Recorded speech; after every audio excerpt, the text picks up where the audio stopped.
Okay, so talking about measures of dispersion. So the first one to talk about is range. To calculate the range, you need to order all your observations from either smallest to largest or largest to smallest. Find the minimum value and the maximum value, and you look at the difference of them. Pretty hard. That's range. Another measure of dispersion is called the IQR, or interquartile range. The issue with range for distribution is that ranges can be widely affected by outliers. The IQR acts as a range while presumably removing those outlier values. So if you have like your min and your max are like crazy far away from the rest of the distribution, your range is going to look dreadful. The IQR is looking from the third quartile to the first quartile, which presumably you've now cut off your outliers. And you get maybe a truer measure of how closely clumped together your data set is. So again, you have to arrange your observations. You have to find your first quartile and your second quartile or your third quartile. Again, remember the first quartile is the median of the observations left of the median. I know. It's like the median of the stuff left of the median. And the third quartile is the median of the stuff to the right of the median. I know. It's a lot of medians. So we have range, we have IQR. So an example of doing this. So here's a list of travel times for 20 New Yorkers. We'll order that together from smallest to largest. If I count, the median is here between 20 and 25, since there's an even number of things that'll be between the 10th and 11th entry. If I go look at the median to the left, that's going to be here at 15, and the median to the right would be there at 45. Everybody's okay there? So, that arrow's in a funny spot. I guess it's the...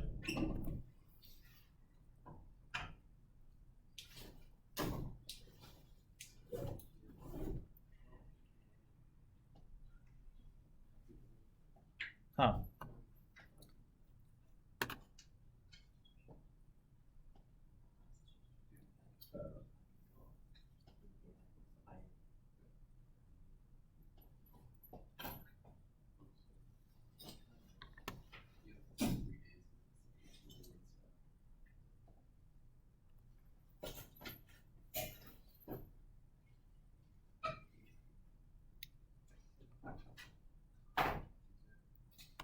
This seems weird to me.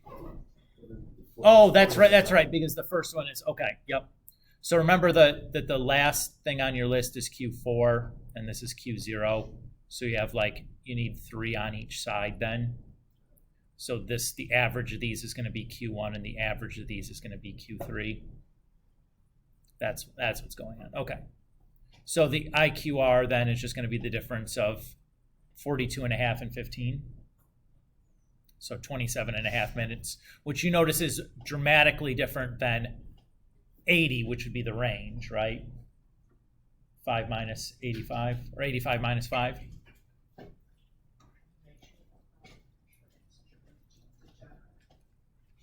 Okay. So how can we tell if something's an outlier, definitively? We can use this 1.5 times IQR rule for identifying an outlier. So this is just one method of doing so. So we call an observation an outlier if it falls more than 1.5 times the IQR above the third quartile or below the first quartile. So for example, Q1 was 15 and Q3 was 42.5, and the IQR was 27.5. So if I do 1.5 times that IQR, I get 41.25. So 15 minus 41.25 is negative 26.25. Nobody has a travel time in the negatives. That doesn't even make sense. So 5, the smallest value in my list, is certainly not an outlier. if I do 42.5 plus 41.25, I get 83.75, and that, I notice, is smaller than the 85. So I can consider the 85 minute an outlier. Is everybody okay with how I use that?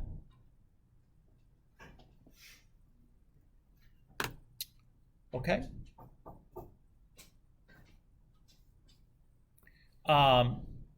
So the minimum and maximum values tell us little about the distribution as a whole.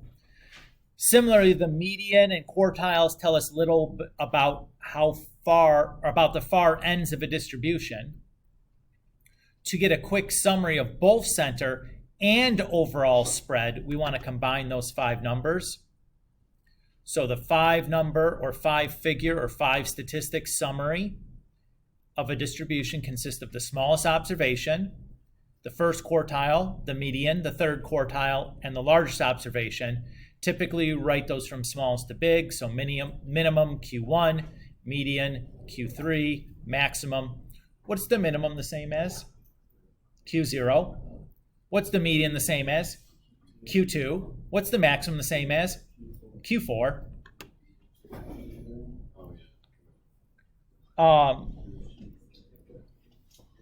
So we can take that 5-figure summary and use that to display our data using something called a box plot. Oops. So to make a box plot, you want to draw a center box from the first quartile to the third quartile, and you draw a line through that box to mark where the median is. And then you draw lines, we call those lines whiskers. So this is sometimes called a box and whisker plot, that extend from the ends of the box to the smallest and largest observations that are not outliers. Outliers we mark with a special symbol like an asterisk. So let's go back to our travel time data set and draw a box plot for this. So I sort out my numbers, my observations. I sort out my quartiles, so Q0, the minimum, Q1, the median of those two, Q2, or the median of the whole set, and then Q3, the median of the right set, and then Q4, which is the maximum. And remember that the maximum here was an outlier. So if I start with my box plot, so here's an x-axis with travel times on it.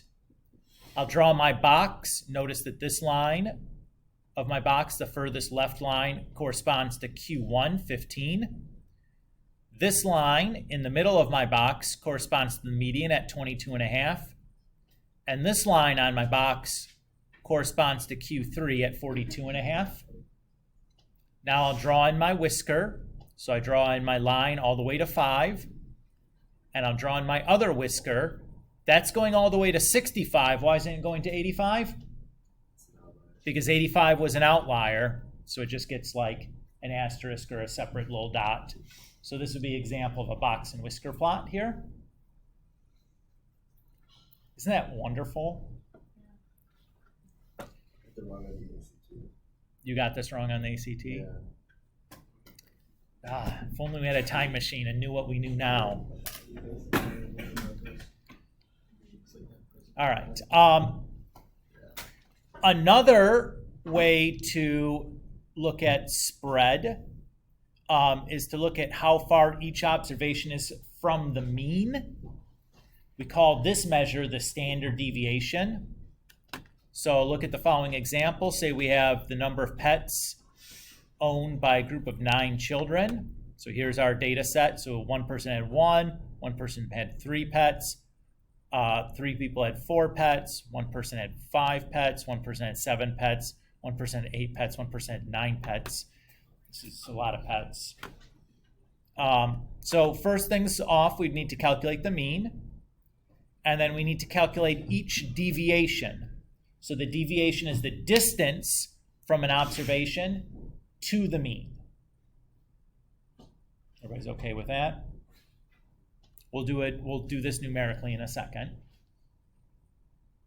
So the mean here was 5. If you added all these up and divided by 9, you would have gotten 5. So what's the deviation between let's say this particular observation and the mean? What's the deviation between this particular observation right here where my arrow's at and the mean? Negative 1, right? 4 minus 5 is negative 1. What's the deviation of this data point? 1. Nope. 0, right? Because that's at 5, the mean's at 5. Everybody kind of get the idea? Okay. So again, this point, the deviation is negative 4, because that's 1. The mean is 5, so the deviation is negative 4. For this point here, this point is 8, or the observation is 8. The mean is 5, so 8 minus 5 is 3. So the deviation on this point here is 3. Everybody's cool? It's pretty easy.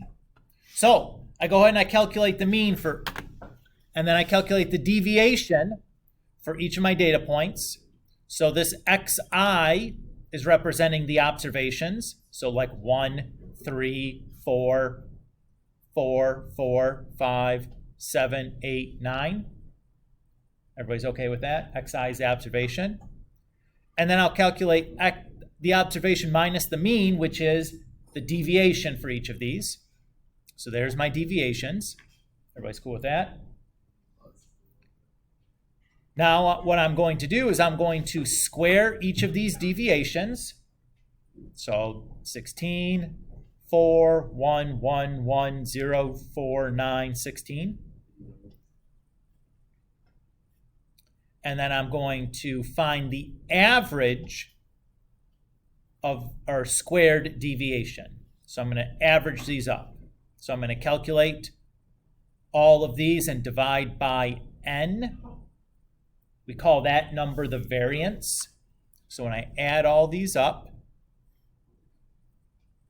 I get 52, and I divide by the number of observations, which was 9, and I get 5.78. We call that number the variance. And then we calculate the square root of the variance, and that number is the standard deviation. So I take the square root of my variance, so I did the square root of 5.78, and I get 2.40, which says what? On average, the data in my distribution is 2.4 units from the mean. Okay, that's like the average distance from some random observation to the mean. Everybody's okay with that? Now, what's going to tell me what's a good standard deviation or a bad standard deviation?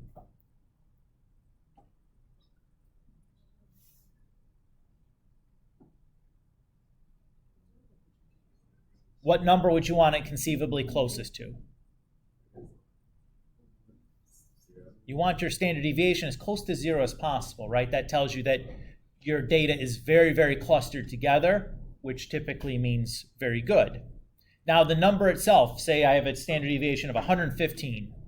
Is that bad? Depends what the mean is. What if the mean is 10 million? So you're only 115 away on average from something that has a value of 10 million. That's actually really close, right? If my standard deviation is 115 and the mean is 6, that's really bad, right? So like it just kind of depends on how big the numbers in your data set really are, right? Okay. So the symbol we use for standard deviation is this. This is the Greek letter sigma. It's the lowercase Greek letter sigma. And usually you put a subscript x on it. So this is the average distance of the observations from their mean. And we talked about how we calculate this. So the formula For variance, we could write it this way, or we probably use the summation notation. So we do 1 over n and the sum of the xi's minus the mean quantity squared. That's the same thing. So the standard deviation then is going to be the square root of the variance. So this is typically how the formula would appear on a formula sheet. So do you need to construct a formula like this by yourself? No. Do you need to read it and be like, okay, I know how to type this, like get this to type this into my calculator if I needed to write it down to show some work? Yes. Everybody's okay? And there's actually, for the record, there's 2 types of standard deviation if you've taken a stats class. Anybody? No? Okay. There's 2 types. There's also called the sample standard deviation, and the only difference there is when you divide, you're dividing by n minus 1.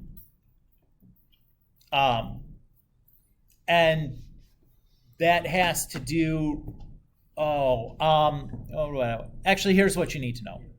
The IB never uses the sample standard sample standard deviation. The IB never uses it. I'm just telling you that it exists, that it's another one of the, when we do the statistics on the calculator, you'll see that value come up also. So you have to remember that the standard deviation that we're looking at is the sigma symbol. I think the sample standard deviation, we use a lowercase s for on the calculator. But that's all I wanted to say about that.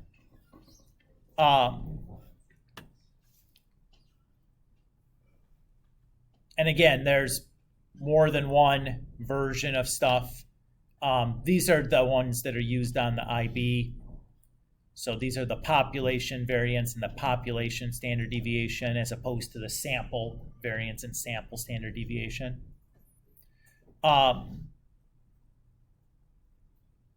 And we'll show you guys how to do this on the calculator here in a minute. So we have now 2 possible descriptions for center and spread. We can use the mean along with standard deviation, or we can use the median and the interquartile range. Everybody's okay with that? Remember that we need the median to do the interquartile range, and we need the mean to do the standard deviation, right? So they're paired together in that way. So how do I choose which one I should use? So here's the deal. If the data is skewed or there's outliers, you're better off using the median and IQR. If it's symmetric, you're better off using the standard deviation and the mean. And I guess we'll pick up where this leaves off here. You guys should be able to do the 7-3 homework at this point. We'll finish this up next time, and then we'll do another activity in class. And then we'll probably get ready for the Chapter 7 test after that.